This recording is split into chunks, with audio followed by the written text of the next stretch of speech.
It's meant to help us are out of control.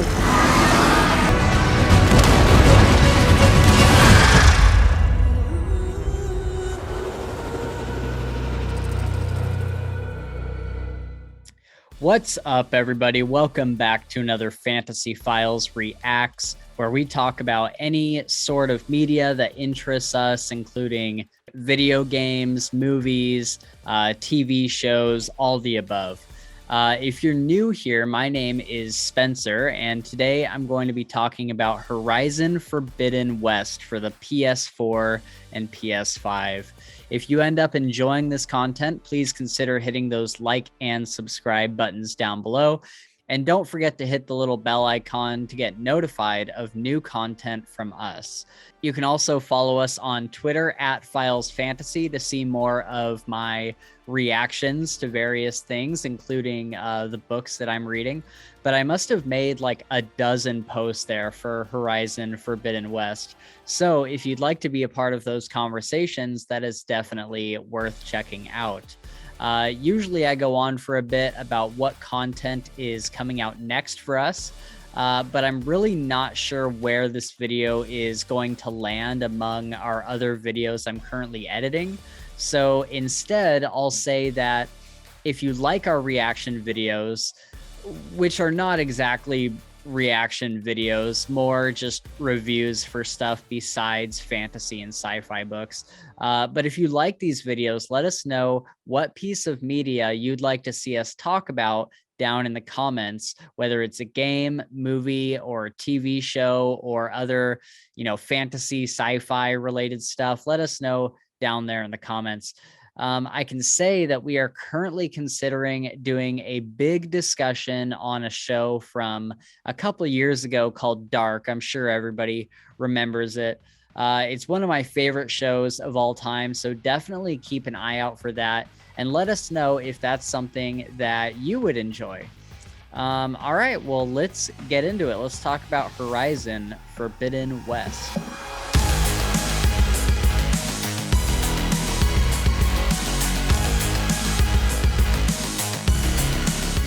So first off, why I played Horizon instead of Elden Ring.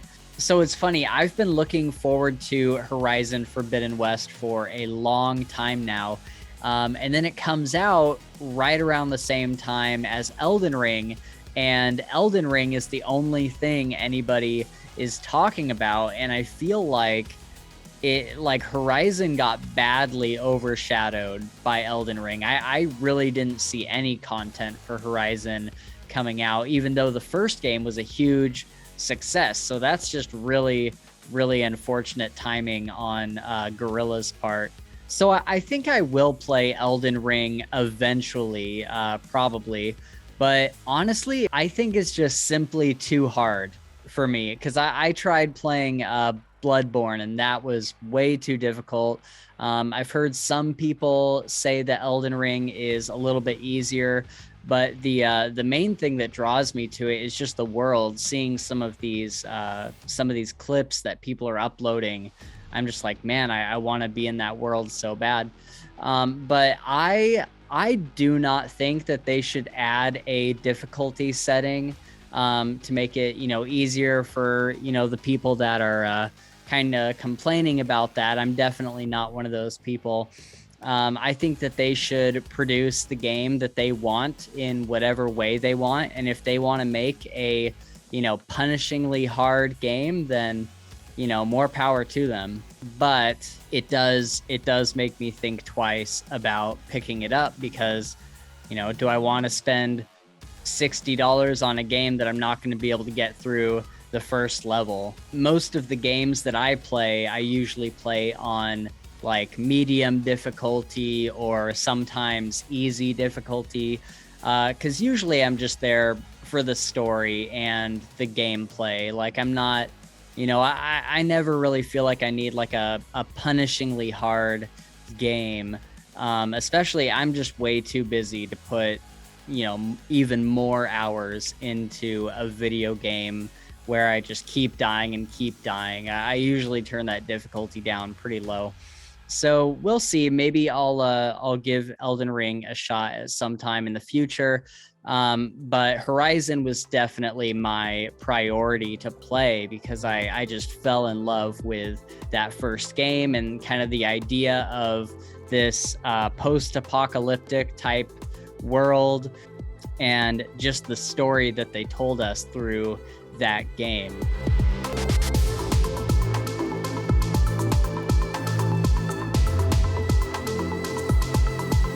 So I'm going to get into kind of what the game is about, kind of the basic story. This will be very light spoilers for the beginning of the game, if you can even consider it that. I promise that there's so much that happens story-wise later in the game that this really is nothing in comparison. But I understand that some people may want to go in completely blind, in which case this may not be the review for you, but really I'm not going to spoil any major plot points or anything. I'm just going to get us rolling so that we kind of know what's going on here, because I feel like I need to explain enough of what happens to get us to where the Forbidden West part of the game even comes into play. So this game picks up a few short months after the events of Zero Dawn, with Aloy learning of a new plague that is destroying the Earth known as the Blight. She sets out to find stored backups of Gaia, and if you don't remember, that's kind of the AI interface / god that is going to be able to set everything right and bring everything back to how it was in the original days of humankind. And she's been largely unsuccessful trying to find these backups of Gaia. Along the way to her last hope of finding one of these backups, her friend Varl surprises her and joins her for a short time on her journey before getting ditched by Aloy because, and I swear to God, he just wouldn't be able to keep up with her. More about that later. Before she bails on him, they discover an old remnant of the Far Zenith Company, where she believes she will find the Gaia remnant.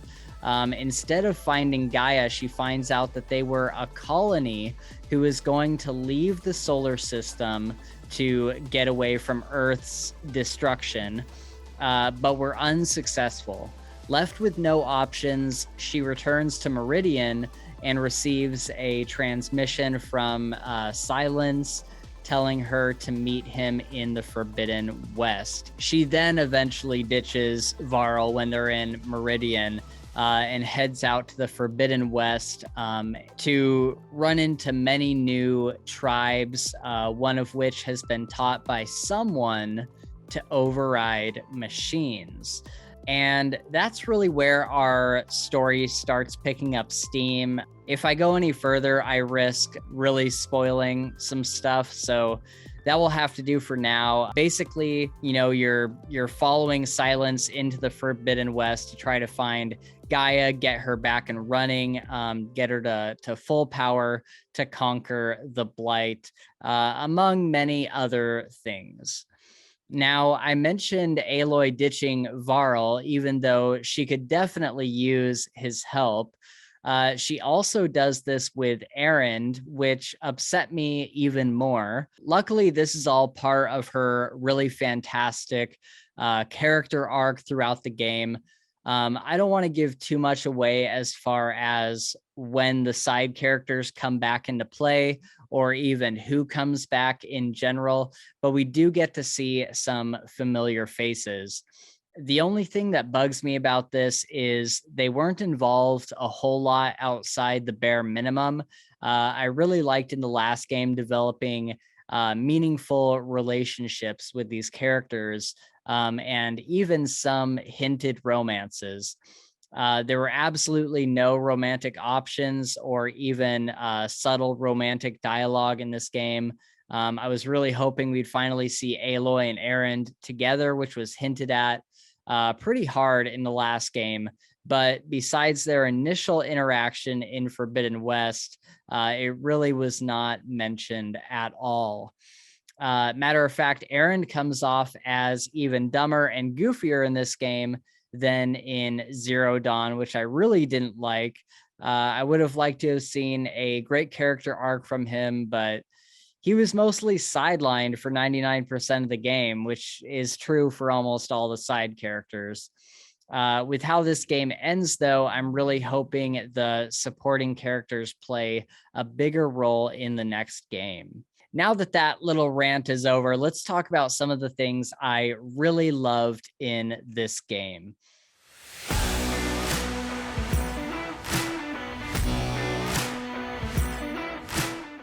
So, this actually had one of the best stories I've played in a long, long time. It was never convoluted or confusing. I always knew what was going on, and it was super, super engaging. Each next thing felt like it was super important, and you really feel like what you're doing matters and needs to be done now.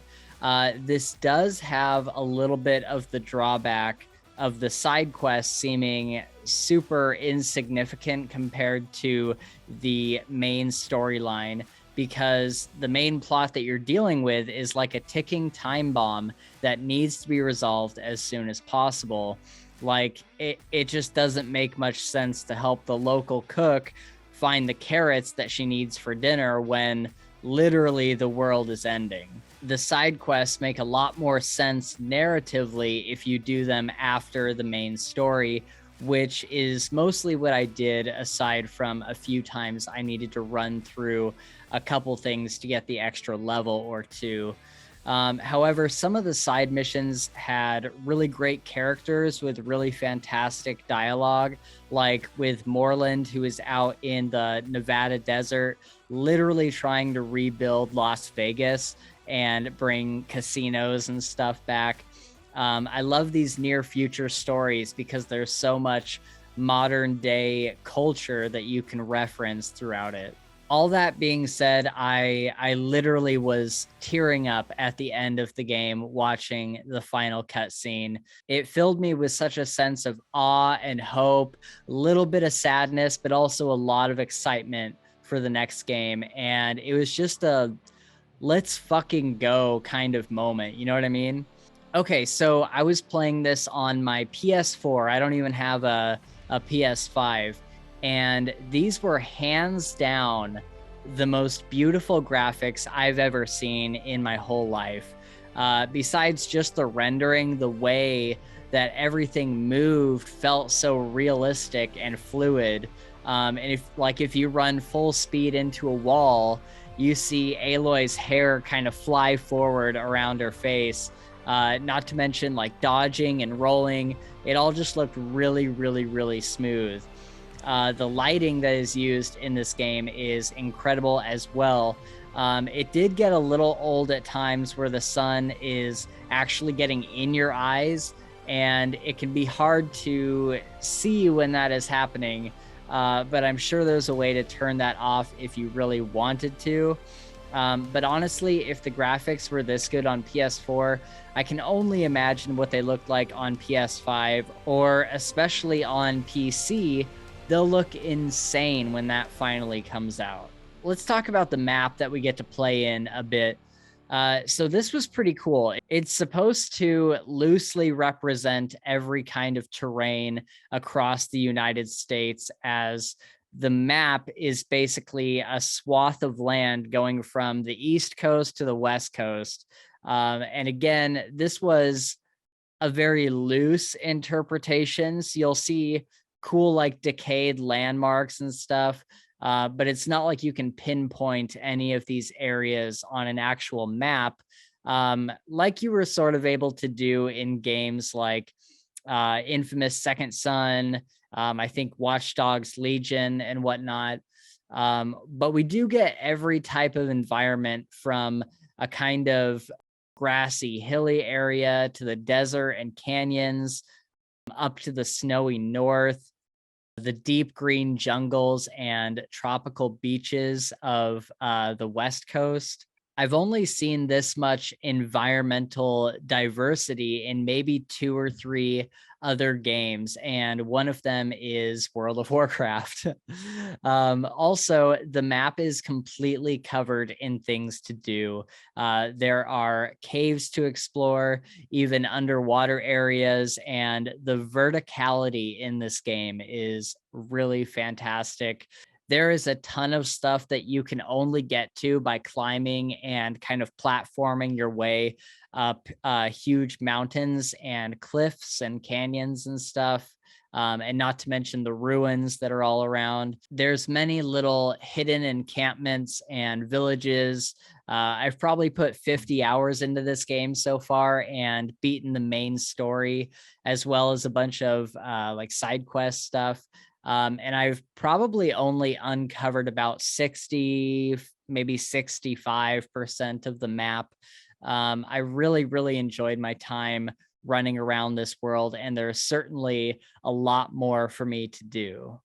So, a lot of the weapons and armor are pretty much the same. You have your hunter bows, which are the best all around bows, kind of like medium damage and medium range with a pretty quick draw speed. Then you have your sharp shot bows, which are kind of your high damage, high range bows, but they do take a long time to draw back. I probably use that one the most.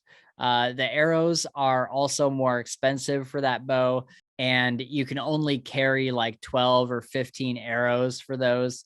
Then you have the warrior bows, which I personally never really used because I just thought the hunter bows were a little better.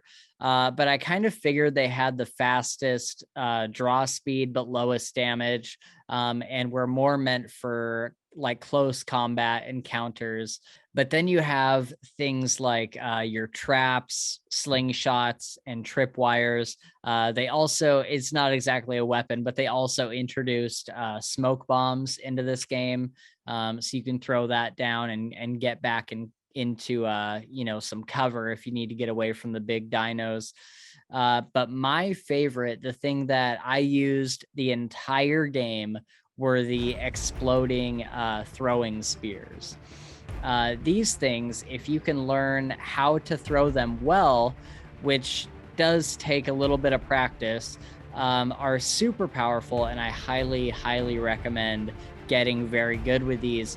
The armor is pretty much the same as the last game, but damn, the armor looks fantastic in this game. Every set just looks really, really cool. All the different helmets are so awesome. And I highly recommend going through and doing all the salvage contracts in this game, because then you can get a really good set of armor. It doesn't look as great as some of the other sets that you can get, but it definitely boosts your stats a lot and will help you a ton in surviving some big combat situations, especially later on in the game. The combat is just probably my absolute favorite out of any game, besides Dishonored or Deathloop. Those are like my two like number ones. But the constant challenge of figuring out a new enemy's weakness and how to dispatch them is so addicting. I got so addicted to flipping on the focus, seeing the highlighted armor plates that can be removed, and kind of taking them off one by one with my tear arrows. It was so satisfying. The combat that wasn't as satisfying was the human combat and the melee combat. Humans were just super boring to fight, honestly, and kind of annoying after fighting these huge robotic beasts. And the best way to go about fighting them was using the melee, which I feel like they still haven't perfected all the way. They definitely have come a long way with it, but it's not great by any means. I would have really liked the ability to get different melee weapons, but you're really just stuck with the same spear the entire game. There is a whole melee skill tree, but aside from a couple things, I think it really didn't add much to it. The part that made the melee shine was when you go into a city's melee pit and learn their kind of signature melee button combos, which really opened up my eyes to all the different things you could do with melee combat. However, every move is a combination of R1 and R2 with various amounts of pressing either of those.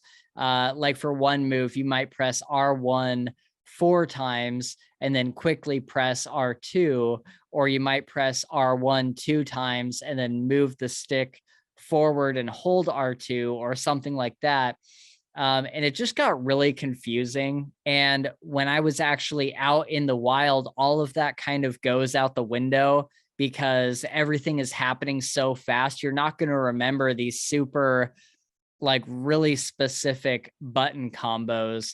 There's so many of them, you just can't retain that. And so I learned about two that really helped me with like breaking the enemy's defense, and like vaulting over an enemy. Those are the two that I kind of stuck with. All in all, the combat was 10 out of 10 for me.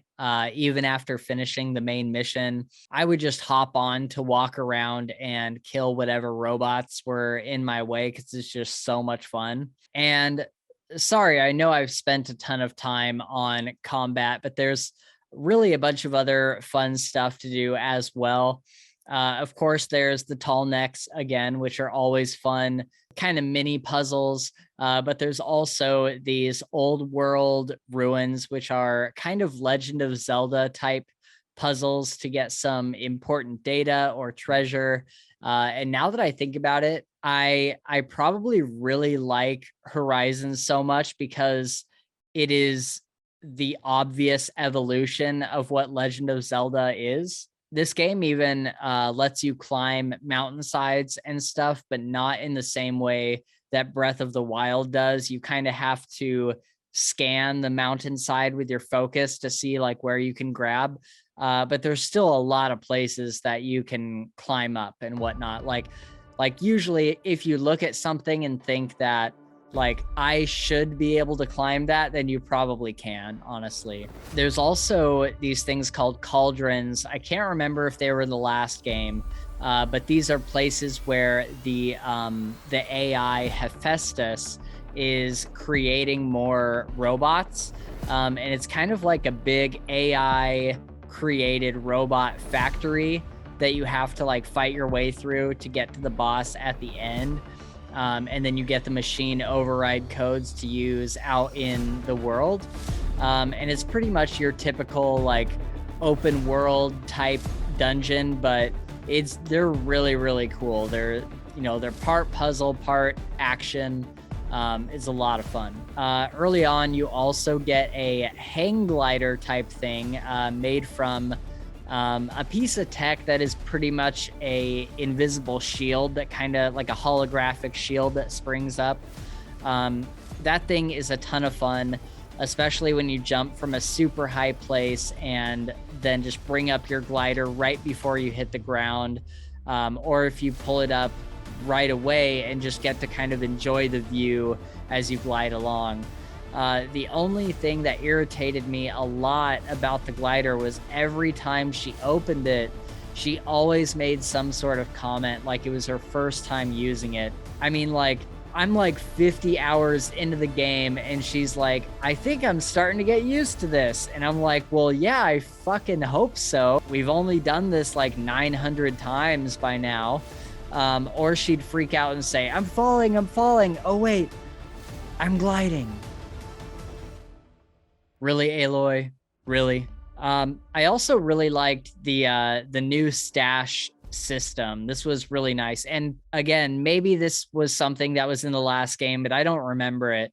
You never have to worry about your inventory getting full and not being able to pick up more medicine or machine parts or anything, because it all just automatically gets sent to your stash box, which are all over the place. Like they are all at like half the campfires. So if you run out of something, all you have to do is run over to a stash box and fill up your inventory, which was super, super convenient. The new skill tree system was really sweet. There's two different kinds of abilities that you can use now. One is a weapon ability that you save up something called weapon stamina to use. You can get stamina from, I think, hitting enemies with normal attacks or getting hit, or maybe just waiting and letting it charge. And then you press R1, usually for a super like explosive arrow attack and other stuff kind of like that, like sharp shot attacks and whatnot. Then you have the Valor Surge, which is more of a buff that you can use once in a while. For that one, you open up your weapon wheel and select it with R1. And it's usually something like your arrow damage is, increased for like 30 seconds or something. Or it lets you take a really strong health potion. That I use that one a lot. I really liked the new skills, but you gain skill points really, really easily. So before too long, I had all the skills I wanted to use and was just left with like 30 skill points that really weren't doing anything. And I was already like God mode. So, a lot of the skills in the skill tree you're probably not going to use, but you can definitely find a few of them that will certainly help you out throughout the game. Lastly, oh my God, the new robots in this game are 12 out of 10. They are so good, you guys. They're so awesome. There are so many new ones. I'm pretty sure I haven't even run into all of them yet. I was actually just playing today and I ran into a brand new one I had never seen before. So there's like a gigantic snake that is so hard to beat because it moves so fast and so often, and it is absolutely terrifying for sure. There's also a thing called a Tide Ripper that is basically a giant Loch Ness monster, which was one of my favorite fights. But my absolute favorite battle so far was with something called a Rock Breaker. And this is basically the worms from Dune. It burrows underground, and if you watch the ground carefully, you can see it kind of ripple where it's going to pop up. And damn, it is just such a cool fight and such a cool robot. Both times I fought them, it literally took me like 20 minutes or so to beat. It was really, really difficult, but it was also a ton of fun. And you just feel so good when you finally hit it with that final arrow. It's absolutely perfect. I really want to keep talking about the different robots, but I also really don't want to spoil too many of them for you, because there's some that you'll find out in the middle of nowhere and it's just like, oh my God, I can't believe they put that into the game. It's so cool. The robots, all the different robots were by far my favorite part of the game.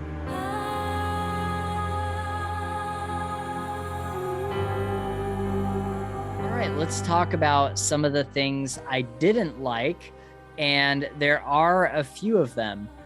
So Aloy, for most of the game, for most of the story, is kind of an unbearable character in general. She believes that she is the only one in the world who can save them, which could possibly be true, I guess, since she's like the clone of what's her name, Elizabeth, and has more access to stuff because of that. But my God, is it grating sometimes, just in her dialogue and stuff. She really just pushes everyone else aside for most of the game, and won't accept help from anyone. She doesn't joke around or anything most of the time, besides a few times here and there in some of the side missions. She definitely gets a lot more bearable by the end of the game when she starts getting like humbled a little bit more. But oh man, that beginning had me really, really irritated with her, to the point where I was like, is anybody else noticing this? Like, just took to the internet to complain, of course. The mount travel controls are absolutely abysmal. They are the absolute worst I've seen in any game. I like, similar to like tank controls, I just hated controlling a mount. I've never seen anything like this in another video game, besides maybe, you know what it's like? It's like trying to drive stick in a racing game, because it's kind of the same thing. You have to get on the mount and then press X to move forward, but that only moves you forward slowly. So you have to keep pressing X to sprint. And if you want to slow down so that you don't run into a wall or something, you have to press circle several times to slow yourself down or to stop. You can kind of turn this off so that you're always sprinting while mounted as a default. But for some reason, if you do that, you just get stuck and can't even move in the most random of spots that don't even make sense at all. It was infuriating. Like, honestly, just like on a path, if it's got like a little bit of an embankment on the side, you'll just be sprinting through and just like stop. And you have to go like way away from the embankment to even be able to move forward.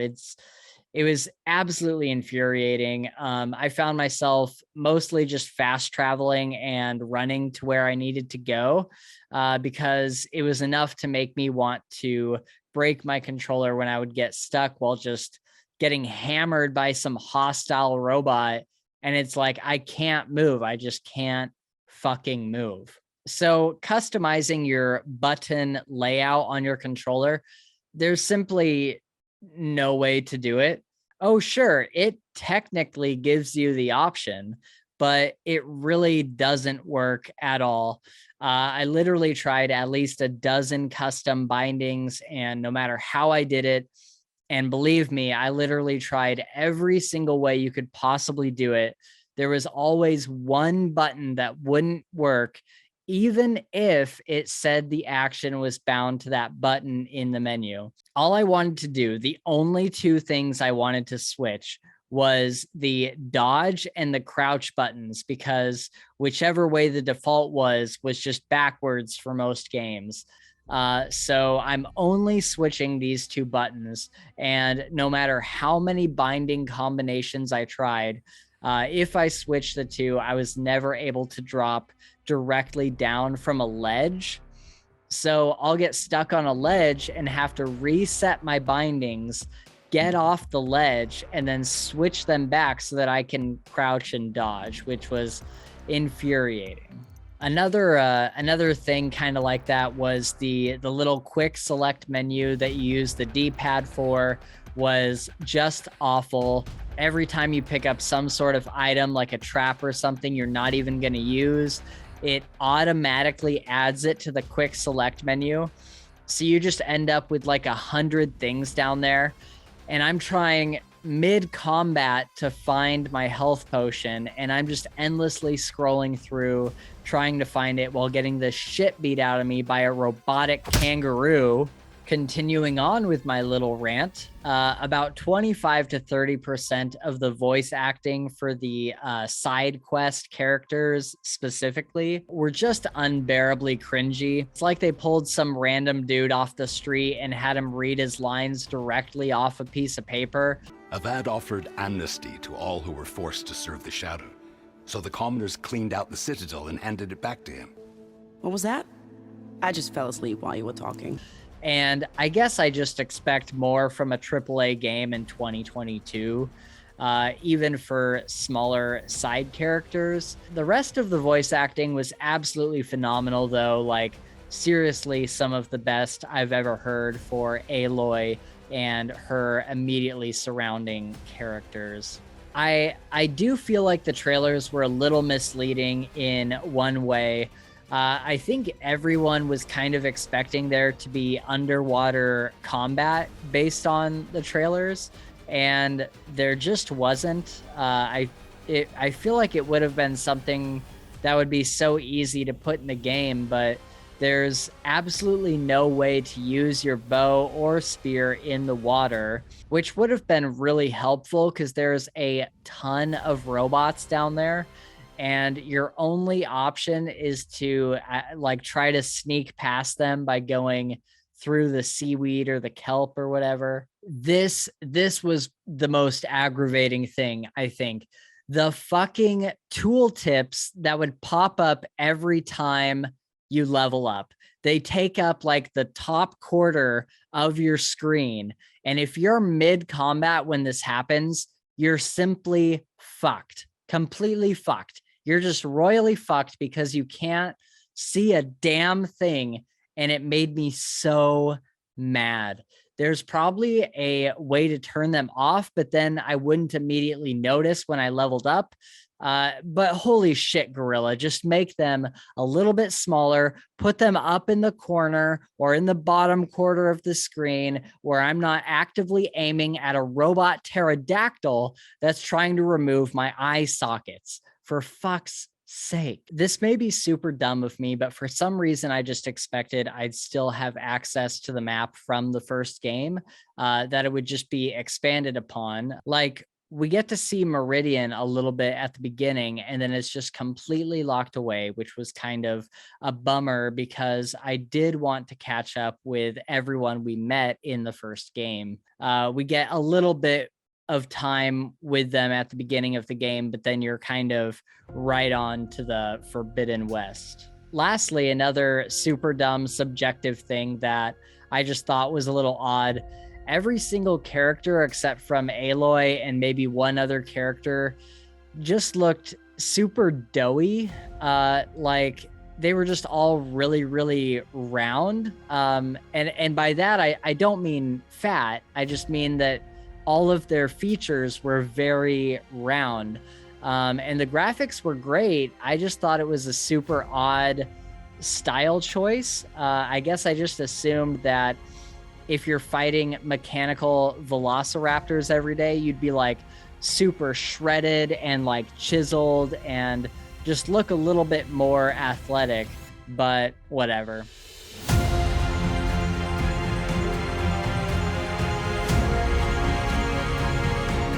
Now, it may seem like I'm being very critical of the game, but I actually love this game, and I think that it may be in my top 3 favorite games of all time, next to Dishonored and Deus Ex. There's maybe some kinks to work out or better decisions that could have been made by Guerrilla, but every single day I was so excited to get home and turn on my PlayStation to get back into the world of Horizon Forbidden West. I really hope that this game starts to get more traction after everyone kind of gets bored of Elden Ring or beats it or whatever, because there is so much to love here. That ending alone filled me with so many emotions, and I cannot wait to hop into the next game and see where the story takes us, because at this point, I have absolute faith in this studio that they're going to tell an amazing story and continually give us fantastic gameplay. All right, well, that is going to wrap us up here. Thank you so much for watching. And have you played Horizon? Did you enjoy it? Or are you going to play it now after watching this review? Definitely let me know down in the comments section. And I would love to talk with you guys about that ending or anything else revolving around this game. But please add some spoiler warnings to your comments for the people that haven't played this game, or just reach out to us on Twitter if you'd like to talk about the game in general. As always, like, subscribe, hit the bell, follow us on Twitter at FilesFantasy. And until next time, do as Aloy does. Distance yourself from your friends and family and push them away to explore Horizon's Forbidden West. That's probably really not good advice.